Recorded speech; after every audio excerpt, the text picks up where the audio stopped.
Good morning, student.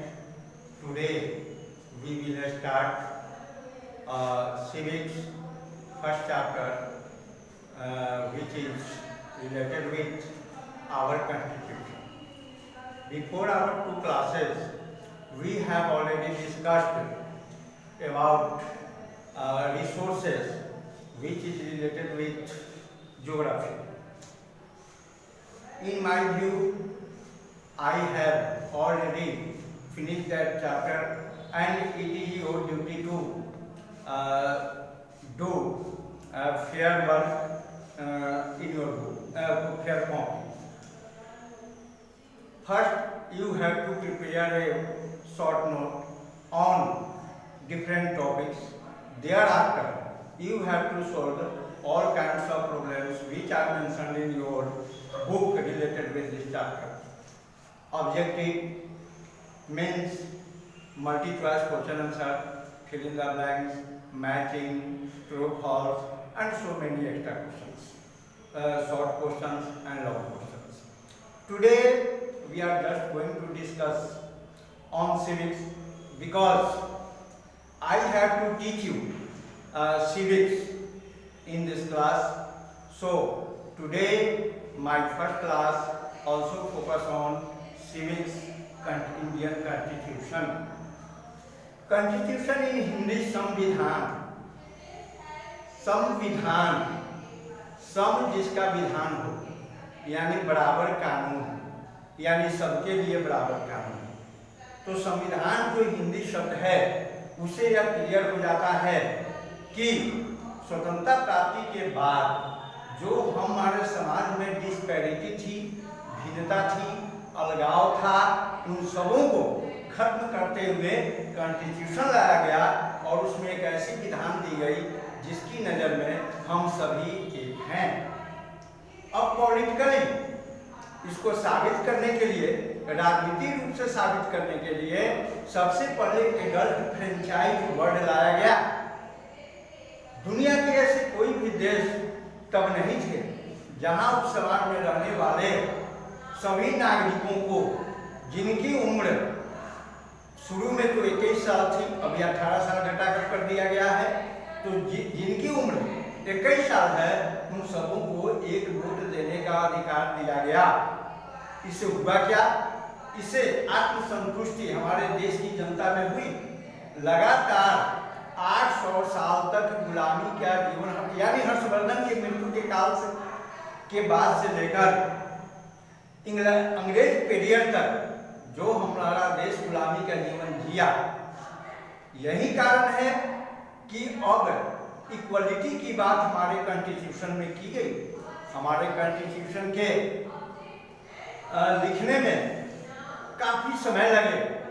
इसकी प्रक्रिया 1930 में ही शुरू कर दी गई थी। हमारे देश के बड़े बड़े स्कॉलर दुनिया के बहुत सारे देशों का भ्रमण किए, वहाँ के कॉन्स्टिट्यूशन का स्टडी किए।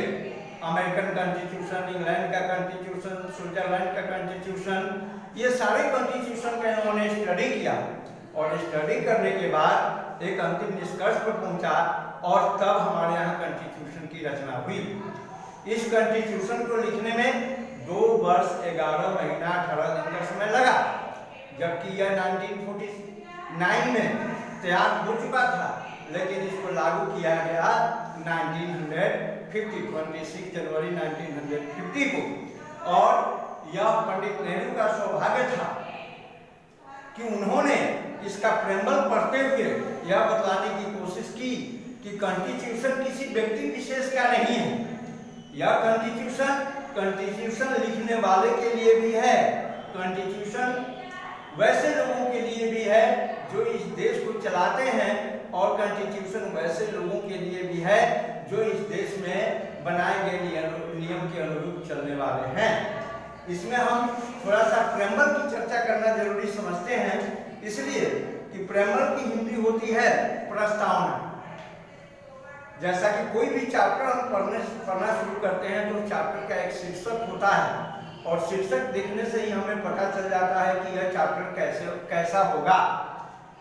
यही प्रेम्बल देख करके ही हम पता कर सकते हैं कि हमारा कॉन्स्टिट्यूशन का स्वरूप क्या है, हमारा कॉन्स्टिट्यूशन कॉन्स्टिट्यूशन किसके लिए लिखा गया है, हमारा कॉन्स्टिट्यूशन कब लिखा गया है, हमारे कॉन्स्टिट्यूशन में क्यों अमेंडमेंट का प्रावधान रखा गया है, हमारे कॉन्स्टिट्यूशन में अमेंड किया गया वह किस आधार पर किया गया, क्या आगे भी यह अमेंड करने की इसमें संभावना है, या फिर कोई ऐसा विचार नए सिरे से पनप रहा है कि हम इस कॉन्स्टिट्यूशन को ही चेंज कर दें और एक न्यू कॉन्स्टिट्यूशन वर्तमान परिप्रेक्ष्य में लावें। क्योंकि स्वतंत्रता प्राप्ति को आज 70 साल हो गए, आज से 70 साल पहले हमारी सोच, हमारी जरूरत, हमारा पॉपुलेशन, हमारे यहाँ कार्य करने की दिशा और दशा अलग थी, घटना का स्वरूप अलग था, लेकिन आज ये सब कुछ बदल गया है।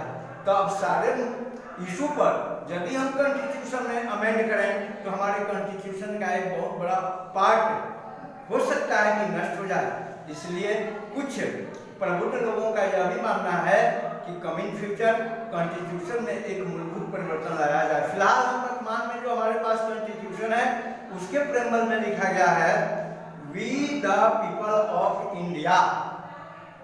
इसका मतलब यह हो गया कि हम भारत के लोग, ये मैं नहीं बोल रहा हूं या आप नहीं बोल रहे हैं, यह कॉन्स्टिट्यूशन बोल रहा है और वह कॉन्स्टिट्यूशन में लिखा हुआ है we the people of India, मतलब हम भारत के लोग।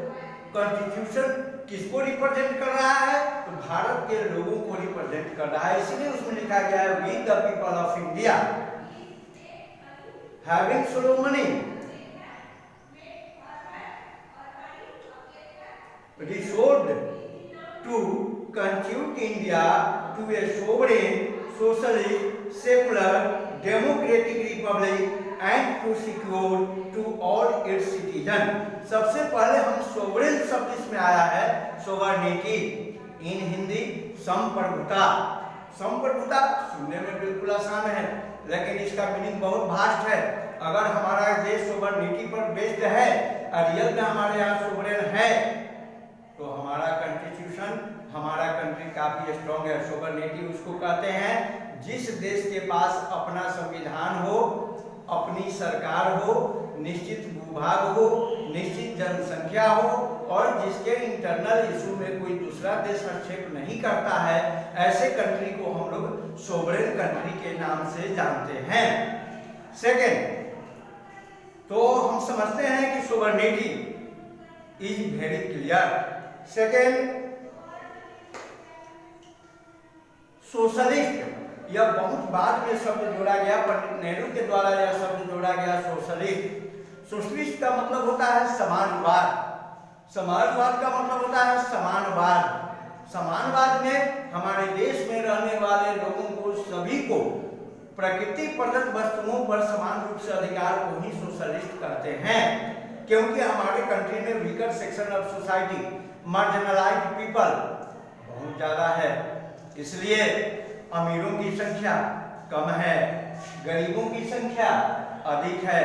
अमीर प्रोडक्शन वर्क में लगे हुए हैं, गरीब एक बड़े कंज्यूमर हैं, इसलिए अमीरों से इस प्रकार से टैक्स लिए जाएं जिनको गरीबों के बीच पीडीएस सिस्टम के तहत ऐसे डिस्ट्रीब्यूट किया जाए कि वह भी आने वाले दिनों में टैक्स पे बन जाएं।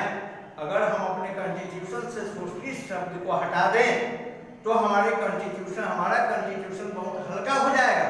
इसलिए यही कारण है कि हम पेपर, पत्रिका, अखबार या कॉन्स्टिट्यूशन से रिलेटेड कोई भी आर्टिकल पढ़ते हैं तो उसमें यह जरूर मिलता है कि हमें मार्जिनलाइज्ड ग्रुप के लिए विशेष प्राथमिकता देनी है, संसद में सीट का रिजर्वेशन चाहिए, नौकरी में रिजर्वेशन चाहिए, एजुकेशनल इंस्टीट्यूट में रिजर्वेशन चाहिए।